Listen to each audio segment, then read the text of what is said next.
lot to like cover, but Yes. we kind of figured we would start by our meet cute. So we have a wonderful meet cute where we went to school together and never took a single class with each other. And we had a professor who most of you guys are aware of, and he kept trying to put us in contact with one another because we have similar material instincts. And then we were in the library at the university and reached for the same Eva Hess book. And that was how our friendship was formed. And yeah, I think that pretty much started, but we kind of lost touch. I went down to Texas for a residency and came back. And then you reached out and we got coffee. And we just kind of decided we're going to start meeting every single week. And we met every single week for over a year, which was really interesting. And the reason we start with that is because a lot of people were asking us about collaboration at the opening. And was it really hard? Because a lot of artists don't like to collaborate, which is very legitimate. It's hard when something is your baby to put that out there and to figure out how to compromise and all of those things. But our collaboration really was rooted in relationship, which was something that really informed the entire show. It did. But yeah, and so that whole, after meeting like a year, we did our first collaborative piece, which we put in the Intricacy show 2 years ago. And the lovely Gundy and Abby were like, this is interesting. Would you guys be willing to do a show in like 2 years? And so that was kind of the birth of figuring out what we were going to do, which was honestly 1 year of us just like, what book is interesting? What material is interesting? This was beautiful. Let's make it. That was a terrible idea. Throw it out. And that happened for a while. And then like that last year hit and we're like, oh my gosh, you guys, we have a show. We had 2 years and we're like, we have so much time. And then that first year flew. And then that last year, like, we kind of got to figure out what we're going to be doing. And we figured out domesticity. We figured out domesticity fairly early on. We did, because that's where both of our practices really merge. I usually am talking about the spiritual nature of domesticity, and you're usually situated within the politics of it. And so it really became figuring out what does that look like if we're going to talk about the home and the importance of it. How can those two worlds merge? And invisible labor became probably one of the predominant themes that percolated to the surface. Absolutely. And I think back, like, when you and I were meeting every week, we were just like going in location scouting for these dreams we might have. We'd find an old house and be like, what can we do with that? And we just sit in front of it and talk about what that would look like. We'd play around with materials. We'd talk about just, what if we could do this? And so there were a lot of what ifs.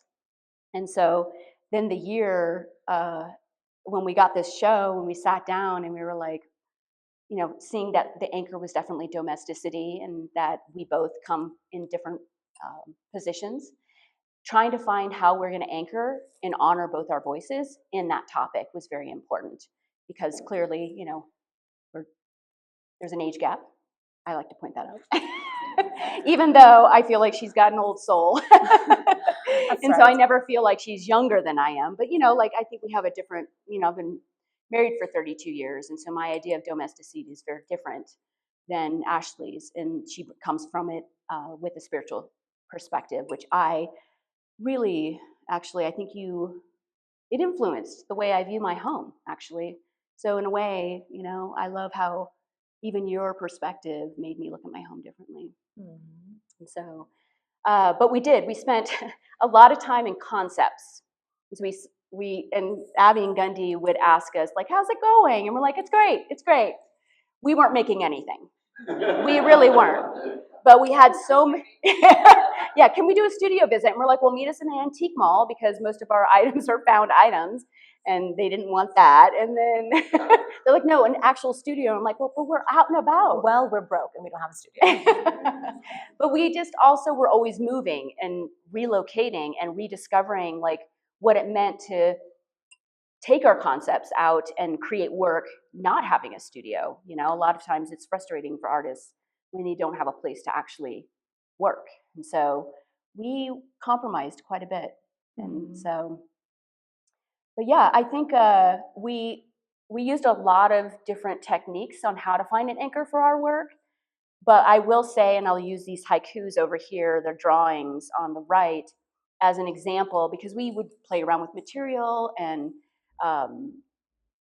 just try to find a similar language. But one thing that did stick with us was we used sewing terminology. When you buy old patterns, in the pattern books, there's sewing terminology. So for people who aren't familiar with it, they can look up a specific term. So we actually broke that open and started choosing words to build haikus. So yeah, at random essentially. So it's kind of Yeah. like the same concept. If you're going to throw a dart to a map, that's what you're going to be using regardless. Yeah. And then so we would leave every week with those a whole 7 days worth Yes. of Words. Yeah. from the same legend that we would use over the course of several months.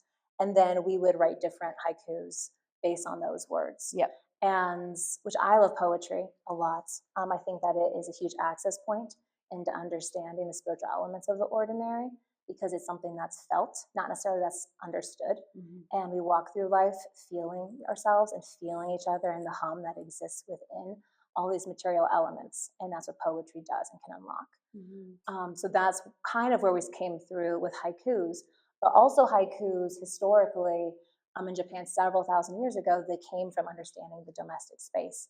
And then after like 2,000 years, they turned into our understanding of being more nature-based. And the original the original translation of haikus is a light verse, and it's like Light. And so we were thinking about light anyway. And for me, it's a huge part of my practice as a whole. But it really, light is the thing that shapes our understanding of reality. Without it, we don't really know what we're looking at. And so that became a huge philosophical undercurrent to the entire body of work. So we sat there trying to write poetry. Do you want to tell them how You can experience? No, you can tell them. Oh my gosh. Okay. So I will admit I struggle with poetry. I try, and I realized why. So we decided to use these sewing terminologies to build our haikus. And I was like, well, I'm new at making haikus. And so Ashley explained it to me, and I was like, okay. And I felt like I was back in like middle school, cheating off my neighbor, because I was like, well, what is she writing? And it just wasn't sticking with me. And she was just, being a poet, she's just like, not being Ashley too, just like, with her handwriting, and I'm like block writing, and it was just halted and whatever. Yes. And so afterwards I was like, I'm really struggling with this. And you said, I'm surprised because you rarely struggle finding words. And I was like, I know, it's just really strange. And then she said, you're trying to write poetry. And I was like, well, isn't haiku poetry? And so, but then she said, you are like, I work with materials. That's my language. That's my love language in the art world. And she's like, you need to view these words as materials. And as soon as she said that, it clicked for me, and I wrote my first haiku. And from that point on, and I got upset actually before you even said that, because I was like, this is actually getting me angry that I can't do this. And she was like, it was very funny. Yeah, and I was getting like flustered, and she was like, well, we really don't have to do this. So I was like, no, the fact that I don't like this, I have to do this. So I was making myself do it. And she's like, okay. And then when you said the materials, I was like, okay. And so I went home and I just became obsessed with writing haikus, viewing the words as materials. So I feel it's important to share that, because those, our haikus up there are actually based on haikus we've written. And so I would make the soft sculpture, I would sew them, and then I would hand off that, and then Ashley would do a rendering of it. And that was an interesting dynamic, like having those two practices, because it brought us home to actually one of our earliest practices. I think we didn't necessarily plan it this way, but for me, I was originally, my home is in the realm of drawing and was trained more in that way. And so I kind of have given that up for a while. There was a big transition in that I was drawing more figuratively, and I love drawing the human figure, but I was trying to force a lot of my philosophical ideas into like compositions, and they just weren't as effective. And then I was kind of questioned into examining why I was using that format for a while. And then so it switched me into minimalism, because I realized I wasn't as fascinated by the human form as by the human condition. And so then it opened up an entire realm of abstraction. I skipped abstraction completely, because for me, minimalism distills the essence of a thing down to its most basic format. And I want to be able to sit with something, and it forces the viewer it doesn't give them a lot of subject matter. It forces them internally. So they have to sit with themselves. So it's confrontational in a way that's really, really quiet. And I enjoy that, where it becomes an invitation as well as can be fairly provocative. So because of that, I kind of stopped drawing, more so because I just didn't have anything I wanted to draw. And so having this conversation where you were going to create something sculptural, and it was based, we wanted this to come from sewing patterns that women would use. And they started off with like infant patterns and then women's clothing patterns, where you were constructing these soft sculptures and then handing them to me. And so we kind of had this conversation because I don't do a lot of still lives. I like them. They're not the thing that I'm usually drawn to the most, just because of my own personal preference. But we were sitting there thinking, like, I genuinely believe that there is a huge thing that still lives and drawings that are more representational bring to the table. I just don't feel like the things that are images that are usually represented have that understanding. So we're just bringing representational images without a philosophy behind it. And so we were figuring out how can we challenge that and bring things that are abstracted down to their essence, and bringing a clothing pattern down to its most minimal format, to where it's abstract and you don't know what it is. Right. But it is an article of clothing. It is. Yeah. And so then how can you sit there and study? And so drawings are something where you have to sit in contemplation of a thing and truly look at it and see it and know it, and it becomes a relationship, which felt like our body of work as a whole. That collaboration should be something not necessarily with an end goal, but with the purpose of the journey. And thus the 2 years collaboration of understanding relationships. But it was really lovely just kind of come back home to my first love and my first material understanding as an artist. And it soothed a lot for me, actually, as an artist. And then you were a seamstress, or like sewed a lot. Yeah, so my first art form was learning how to sew from my mother. And so in a way, we were both coming home to our original art forms. And that was interesting. Also just, we were writing the haikus for those pieces, but we were also playing around with the sewing terminology and the old patterns. And so some of the figurative ones that you see over there were from actual patterns. And then as I was feeling a disconnect a little bit from the haikus we were writing and the figurative representations I was creating as soft sculptures. So then I broke out our haikus because I had been collecting them because we were planning on doing something else with those. And I started reading haikus and I was like, well, I need to be making my own patterns from these haikus, which is why you see a transition from figurative to some abstraction and minimalism. It's because those haikus actually started to influence the patterns I was using and creating and making these sculptures. And so that was fun to see that transition happen within that work, where we thought it started from one place and ended up becoming something so different that we didn't even expect. And it became something we loved. We loved getting together and seeing how these were just evolving. And then the more we did and the more we put them together, we were just like blown away. For me, I was blown away, like just of how, you can stand back and sometimes you wonder which is the sculpture, which one is the drawing, and so what came first? I've gotten questions like, which came first, the drawing and the sculpture, which I think is fascinating too. It's making people think. But also there's something very nostalgic, right? There are people who are connecting to these pieces, whether they grew up with sewing or had someone make something for them, or all of those pieces are made from linen, so there's a lot of symbolism in that. But also we framed them in a way. Can you talk about linen? Yes, please. We'll talk about linen for a second. And then we'll move on to frames. Okay. Yeah. We'll talk about frames. Yeah. But quickly with linen. So historically linen, which you'll see, that's what mummies are wrapped in. But linen is the material historically across all cultures for multiple reasons, actually scientifically. But it historically has consecrated things and made them holy. And so a huge part of my practice, and we kind of came together and tried to have this undercurrent in this show, is baptizing the ordinary into the sacred. And so if we could figure out not just the format of these haiku drawings, but the actual material elements themselves. Yes. Okay, that's my little tangent. Yeah. No, I'm glad you brought that up. Because there is, the use of linen is, And what was interesting is we started out with fabric that would normally be used for apparel. And then we came across canvas linen, like linen canvas. And we noticed, because we were using red thread, we wanted some sort of constant. So we have a lot of red that's constant throughout all these pieces. We came across the canvas, and the edge of the canvas has these red stripes. And we were like, oh my gosh, we need to use this. And that was interesting working with that material because it's a lot more dense. It actually brings more sculptural elements to it, whereas the ones that are made from actual garment linen had a little more airiness and lightness. And so I had to back it with batting to give it more of that structural. So that was something that was interesting working with material. But you spending time with the drawings and me spending time with the sculptures, I think we both started seeing a connection that I think a lot of people are identifying with when they come see this work, and something nostalgic. But the frames, real quick, is that we were like, how are we going to frame these? All of these pieces are mounted on old sewing transfer paper. And so what we love about that is that we actually got the sewing transfer paper at an antique mall, which came from someone else's home.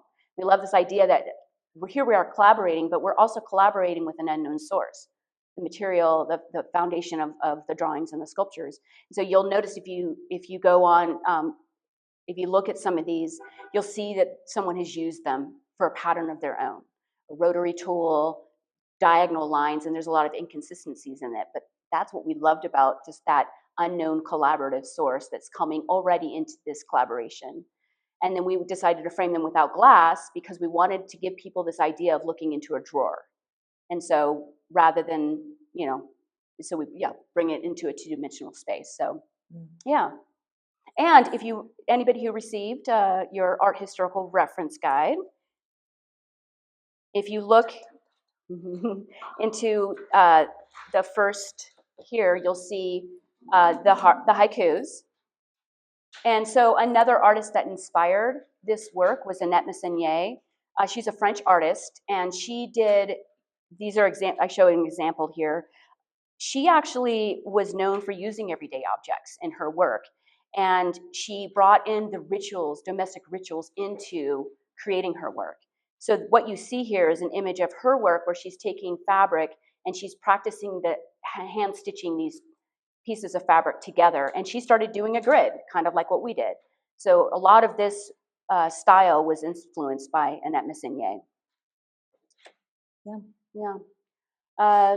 When it comes to the title, oh yes, preserves recipes for domestic rituals was actually the very first thing that we came up with.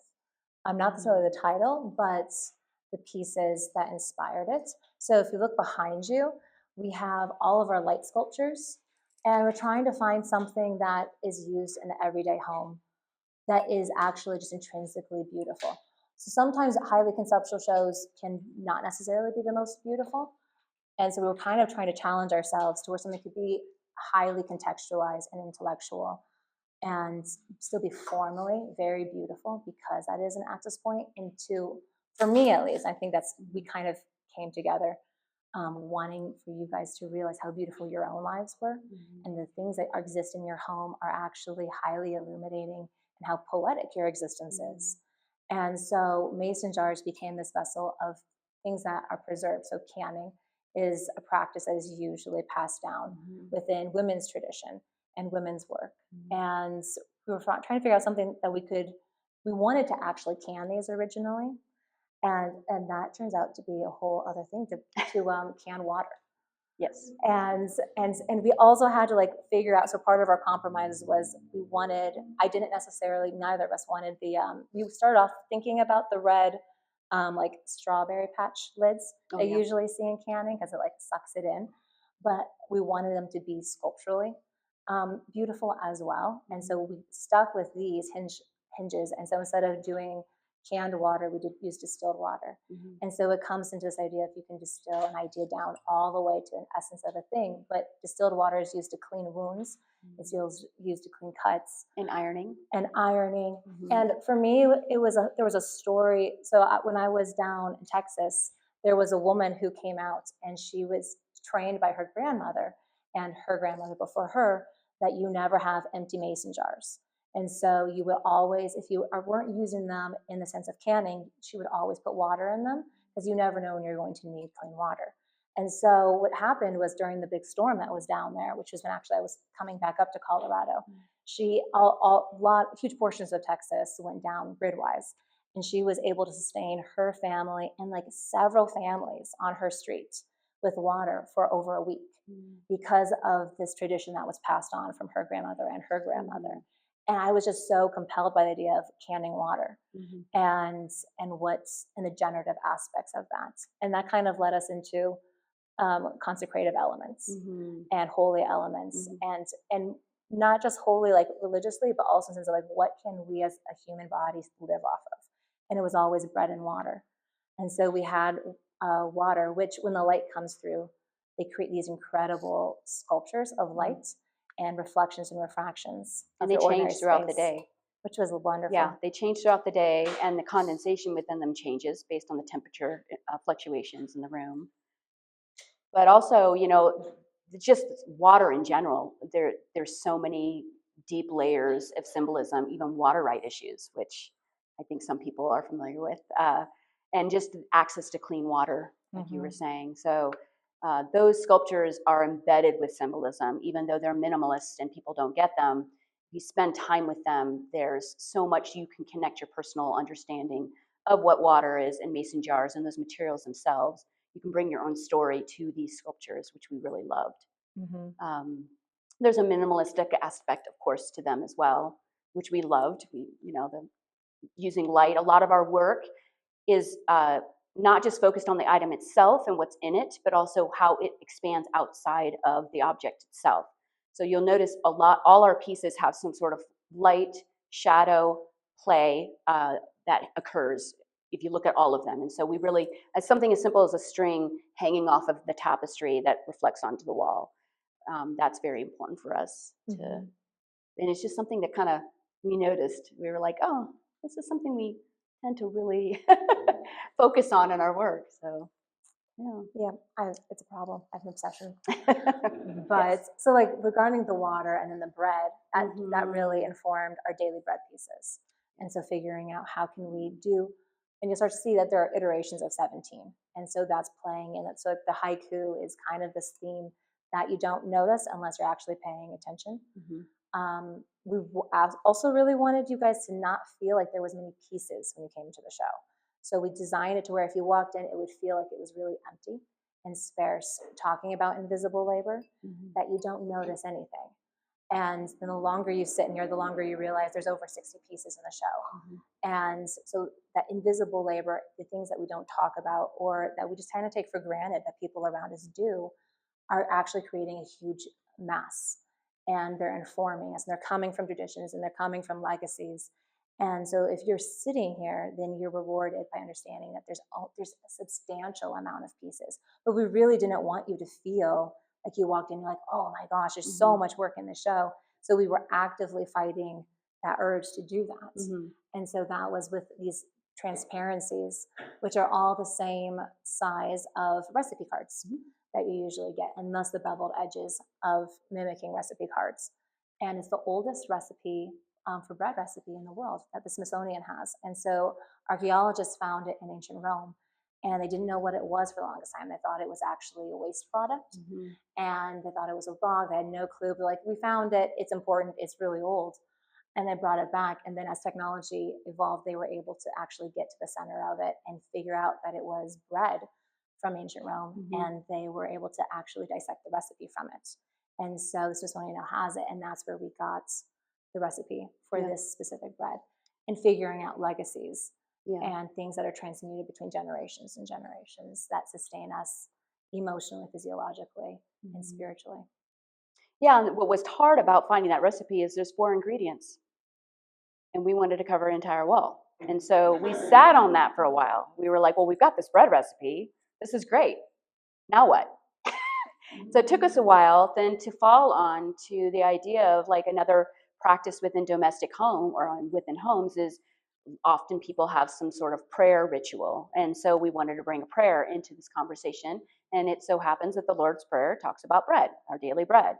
And so we thought it was really interesting to fill up, well, to put one line of each prayer as well as the ingredients to fill up this card. So if you look down one direction, it actually fills up the recipe card. We like that idea because if you think about when you might receive a starter from a friend, is anybody familiar with receiving starters from friends? And you know that that has been passed down from who knows who. So there's a community-based ritual that's happening, and it starts within the home. And so we really wanted each line to be a piece of poetry, but also a starter for that person, because this is one piece of a whole. And so even the ingredients, as we implemented the ingredients into the Lord's Prayer, those ingredients are no longer about the ingredients. The water becomes a cleansing material, or the salt becomes ritual or sacrifice or preservation. And so we loved being able to disperse those ingredients within the prayer and also mix up the prayer a little bit. Not everybody's familiar with the prayer, and so we almost wanted people to spend time with each piece. And we've been seeing that, actually, witnessing people putting their hand behind the etched glass and reading each line. And so they become individual pieces, even though they're one piece of a larger whole.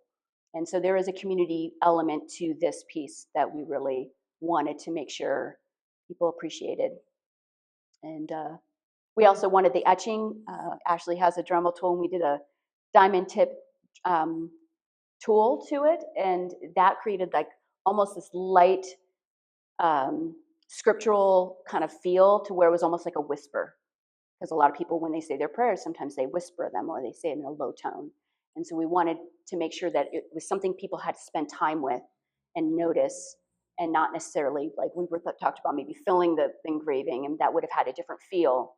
And so there's a very spiritual element to this piece that, and well, also the fact that we design it to where the light comes through this way, but if you stand over here, the recipe and the prayer disappear. And so we wanted it to feel like you're disappearing into history, and so that everything behind us is informing the present.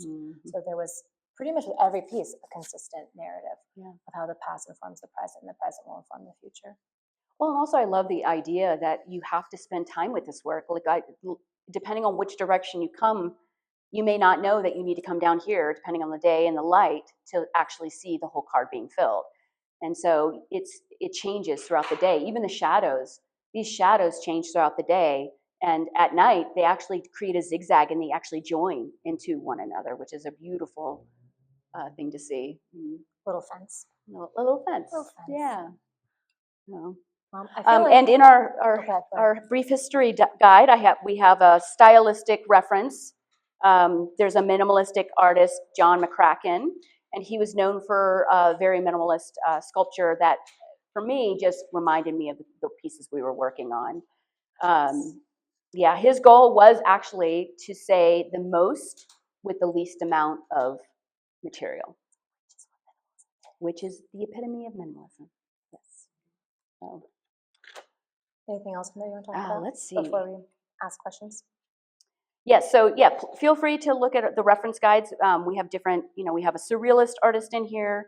We've got Botticelli, he's an Italian artist, he's painting.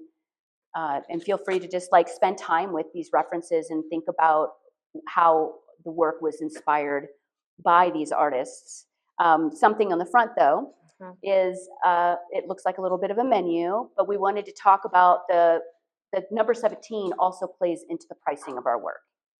We really wanted to talk about just the unseen labor, and also what I'm familiar with is what's called the double day phenomenon, where working women go and work all day and then they come home and they have another job. And there was a study put out, it was 2004 to 2020, where even in 2020, for every dollar a man was making, women were making 83%, which is pretty much 17 cents less to the dollar, which we thought fit perfectly within our number 17. That was a happy surprise.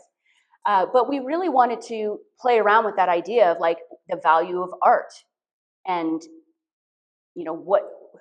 how do you come across a piece of art and think that the price is worth whatever it's priced. And so we wanted to play with that idea about the unseen labor. Sometimes we give the $17 back to us, in hopes that will change over time. And I don't know, anything else regarding the pricing? So we played around with it. So if you're wondering, why is something $20.17? That's us putting the 17 cents giving us 17 cents, or we take away the 17 cents, or the jars are in increments of 17. So we played around with that idea of pricing and the double day phenomenon, like we're already compromising what we make, and then we're coming home and there's unseen labor there that is a sacrifice as well. Yeah. So, and really pricing the show that people can actually afford it. Yeah. To the point where like we wanted all of the light sculptures, the highest, the largest sculpture is like 100, 117. Yeah. Which in that motif Or 90. and lower. Yeah. And so they're all within 17 increments. Or Yeah. and so it's been so like the lowest one is something near and dear to our $20.17. So it's something that is well, and I also am a huge, I think that people should live with art. I think that there is something that happens in your home and in your space and in your lives that when you actually live with art, it changes you. And something that is more minimal changes you in a way where you have to actually learn the lessons that is teaching you over the course of a season, over the course of the year. If something's light-based, it's going to look different in the fall than it will in the spring. Yeah. And it will change with every single thing of those. And that's changing your own perception on how you are engaging with it. And then you start to become aware of your own self and space within a room and then within a house. And so the ripple effects of something that you don't really understand until you've lived with it for like 5-10 years. And so that was really important. Is like, how can we actually have things that are starters, that are light sculptures that people can, if you want to dump out the distilled water, you can. If you want to put flowers in them, if you want to use them for your own canning, but then you're using actual fine art to inform your life in a way that's ordinary. Yeah, we talked about those jars also, like being you discovering what a ritual looks like for you and filling those jars with your own rituals. Yeah. And so we loved like how that can transition and become a personal item that does, like you said, change over the course of owning it. Or leave it, put it in your kitchen window, and then you'll see a whole prism effect occur in your kitchen, which is what the purpose of them are. But they're also at different levels of water, which are all based on 17 as well. So they're creating different halos and different levels of intensity and different levels of preserving and our own histories that we even know. Some of us know less about our family history than other people. And that still informs these light sculptures. But there's a lot more, but basically, that's the gist. Yes. If anybody has any questions, please feel free. Yes. Can you tell us the relationship between the daily use and the fountain? Oh, yes. Who's not familiar with Marcel Duchamp? Okay. So he was an artist that was, he launched the whole idea of ready-mades. He was challenging the idea of the art and the artist being like, the dialogue being like, what this art you made. But he was challenging the whole idea of like, what happens when you take an object, a found object, and the artist makes a choice to call it art? Is it no longer art? And so he was invited to a show, and he entered in the show this urinal, and he called it the fountain. And he signed it, and he was pretty much taking a ready-made, something that was made out, in everyday life, and calling it art. And that changed the course of art. And so I loved the idea that we're bringing in a newspaper, which is something we found and we connected to, because we love that idea of the newspaper being information that's coming and going out of a home. It influences families. You find jobs in it. There's, advertising. It just influences every part of your home life. We love that idea of bringing a newspaper in, a found item, signing it and numbering it and calling it art. Yeah.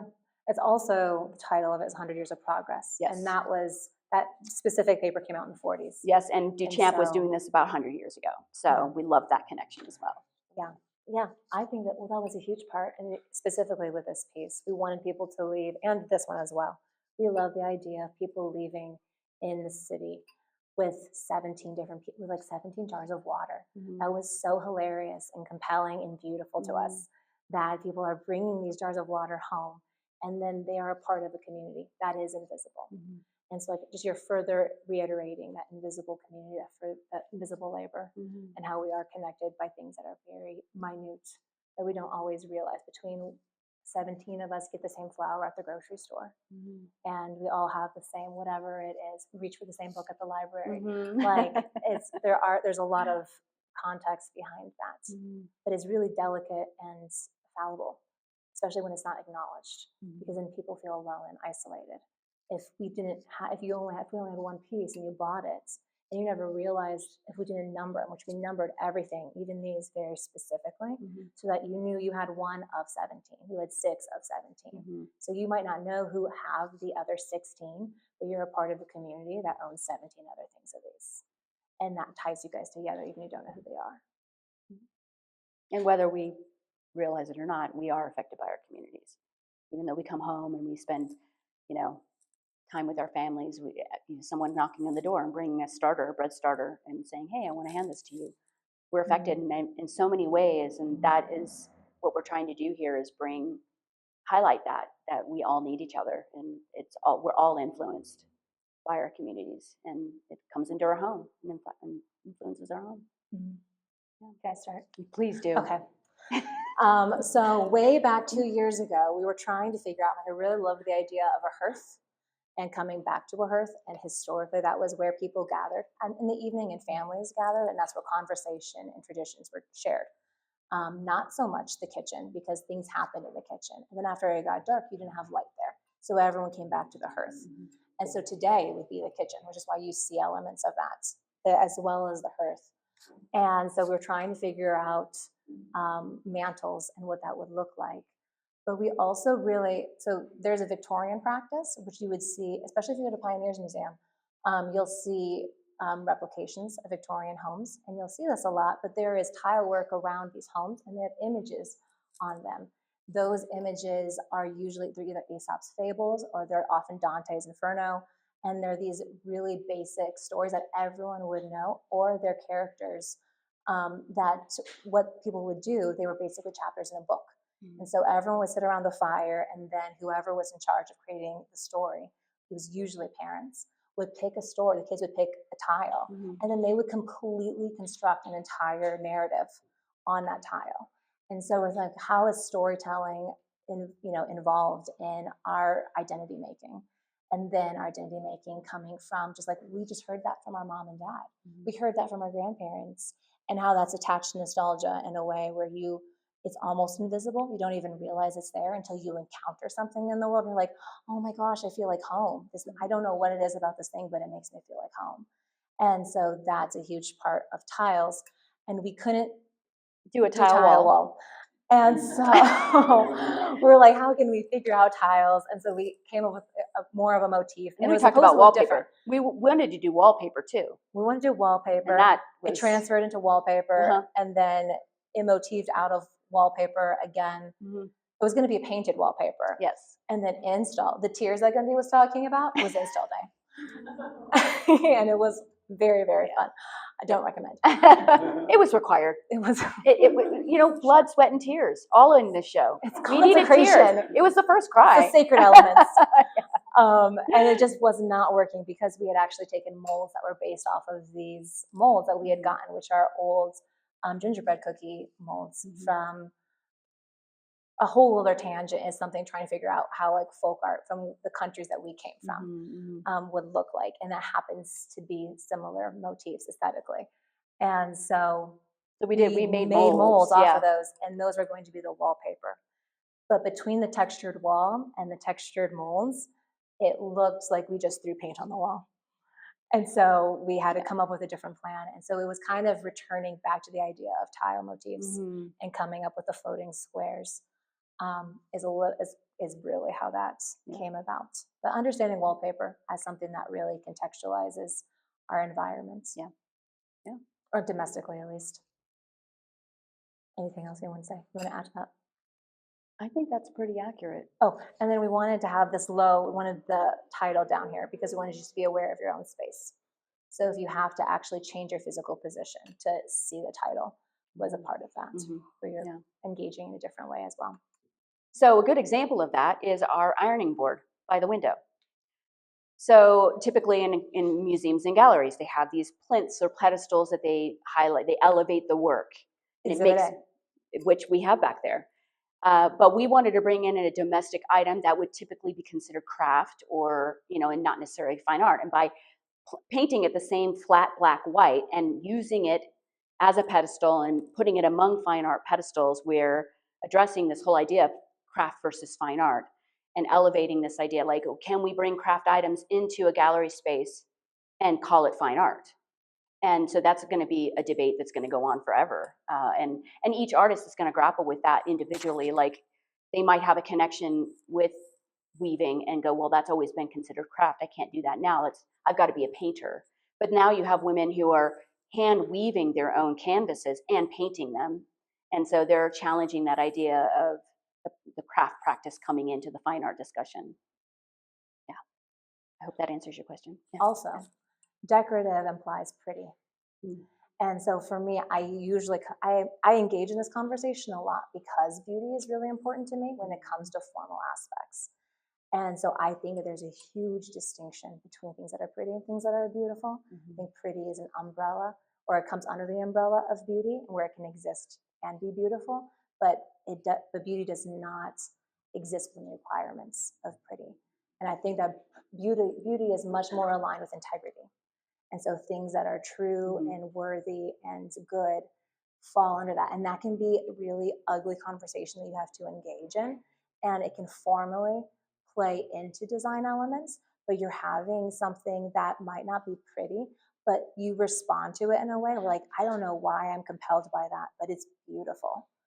And that's completely different than something that's pretty, which is also why for a long time I did kind of sideline the idea of drawing that was more representational, because I had a lot of conversations with people like, oh, it's so pretty. And I'm like, that's great, but there's more to it. And so I think sometimes actually pretty and decorative can get in the way of beauty, interestingly enough. But I think part of us was like reclaiming the domestic as something that is beautiful and addressing it formally, which can have pretty elements to it, because it's I think you have to have that conversation if you're going to talk about domesticity, because it has been a historical conversation. But I think if you can like talk about it and honor that aspect of it while really leaning into the meat of beauty, I think it conveys your point, at least for me. Yeah, I agree. The point that we're trying to get to, Yeah. the soul of something versus the shell of something. Well, and saying something's pretty isn't getting to the root of beauty. And so, like you said, like pretty is like, well, something's pretty. Well, I'd be curious as to why it's pretty, and everyone's going to have their own anchor on what pretty is and what beauty is. And so that's why I think when someone says something is pretty, I'm more interested in like, well, what is pretty about it? And then it forces them to see the beauty in it. And that is where the true meaning resides. Pretty is just an observation, you know. So everyone asks us what they are. We will reveal what their molds. So if you look in our reference guide, this Botticelli's The Birth of Venus is on the bottom. I think a lot of people are familiar with this painting. And it has storytelling qualities, but pretty much it's the goddess of love coming out of the sea and floating over an abalone shell, and she's got gold hair. So we call this our abstract representation of that painting, because Ashley did the gold leaf on the left, and the panel on the right is crushed abalone shell. But the material itself is actually... Oh, does anyone figure it out what it is? Do people want to guess what they think it is? Oh, yeah. That's a good answer. We had a lot of guesses. Yeah. Over the course of us making this piece. Some of us know, because we just finally caved and told them. Yeah. But we will say mostly men guessed. Mostly men guessed, and by mostly, I think I've only encountered one. I've gotten two, so 3 people. Okay, never mind then. Yeah. There's a plethora of you guys. So basically, it is cigar molds. And so we were trying to figure out, we liked this idea of the molds, formally, aesthetically, the fact that there are these little encasements where you can they hold light really, really well. And then there's this repetition effect. But the fact that women historically mostly made cigars, and that cigars were mostly made by men, was something that was fascinating. But we wanted, I think both of us have talked about it, and you can expand on this. For me, it was really near and dear to my heart to figure out a way to talk about domesticity that amplifies invisible voices, which have traditionally and historically been women, without alienating men. And because I wanted it to be an invitation to where we can all actually come and talk about it and heal and learn and have conversations. And so becoming more of a generative space, which you know, when people talk about a really feminine space, they're Mhm. generally, it's a very welcoming space by nature. And so I felt like by having that as an invitation to allow men to not feel targeted, it was leaning into the feminine space even more. Mhm. And so that was, I think, really important for us. And we was. loved that object because of that. Well, and I think another thing that was important to us is a lot of our work, the haikus and these pieces over here, we wanted pairs because of it representing two people coming and bringing their lives together and sharing a space. And so that's why some of our pieces have pairs and that they literally fit together, like those two molds fit together as one. Another pair is the piece next to it, the crown molding, and you've got two salt and pepper shakers on there. That's another pair that we wanted to have. We wanted to create this wall hung sculpture. And there's, you know, the history behind salt and pepper shakers. You know, salt used to stick together. And when it became, they reformulated into not sticking together, they created a salt and pepper shaker, which had one hole in it. And that's how they dispersed, seasoned their food. That piece is called well seasoned. And then the the pepper shaker came in and became its codependent partner, essentially. And then that is where the couple kind of met. And what I love about this is that there's debate within homes. Like my father-in-law salts everything. He doesn't taste any of his food. So he would have the salt in the multiple hole opening shaker versus the single one. Whereas somebody who loves pepper might have it the other way. So there's this compromise that happens even with salt and pepper shakers within the home. There's also, like, the Great Depression era, salt and pepper shakers became very popular because people lost everything. And all they could afford was salt and pepper shakers. They were the most affordable thing. And so when they were traveling, that was the one conversational piece they could bring into someone's home if they stopped and talk about it. It was like a conversation starter. And I just love that there's deep, like, history just in that object alone, and that people could afford it. And now there's an entire museum that is literally of salt and pepper shakers of every kind that's ever been made. I think it's like in Indiana or somewhere, but Probably, that checks out. yeah. So that's a fun little bit on that. But the addendum, the number 18, Oh, yes. there is a stamp on the back side of Yes. this. So it was number 18 in the molds in the factory where it came from.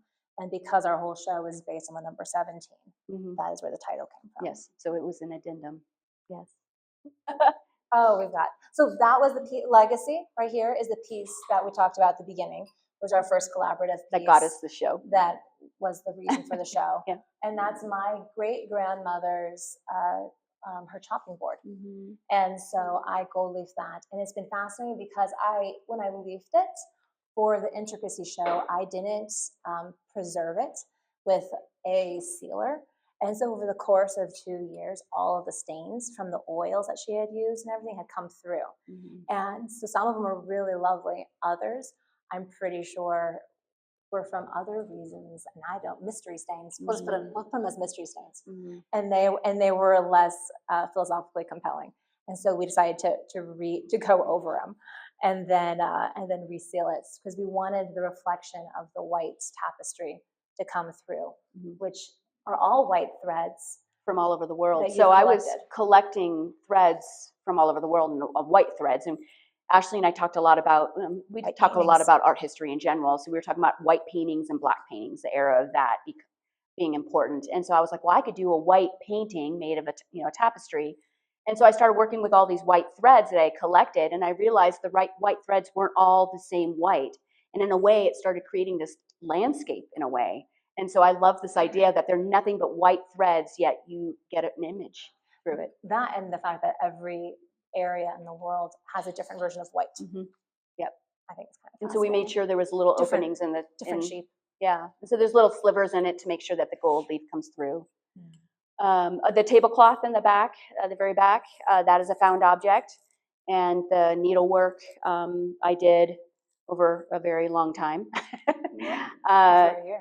Yeah, it was a lot. So it's what I did is it was needle punching. So it's a tool that has a needle, and you put thread through it, and you literally punch through the fabric, and it creates these loops. And then you go through with what's called tufting shears, and you cut the loops free, and then they create these landscapes, and so you can use those loops to your advantage, where you can have highs and lows, and so. I also love that they're called shears. And they're shears, yes. And so Ashley did an amazing job gold leafing it, and we really liked this idea of like what it's like to come together during, you know, rituals, having dinner together as a family, and it looks different for everybody. And we like this idea of hopefully there's growth and there's different landscapes that come into those conversations, and light and reflection, hopefully. And it's not fixed. Right. And so the gold is going to patina in different elements. And there's different areas where the gold leaf is thinner than others. And that push-pull of conversations that are sometimes hard, specifically with Thanksgiving coming up. Yes. That'll be fun. Yes. Thus the title, digestion. Digestion, yes.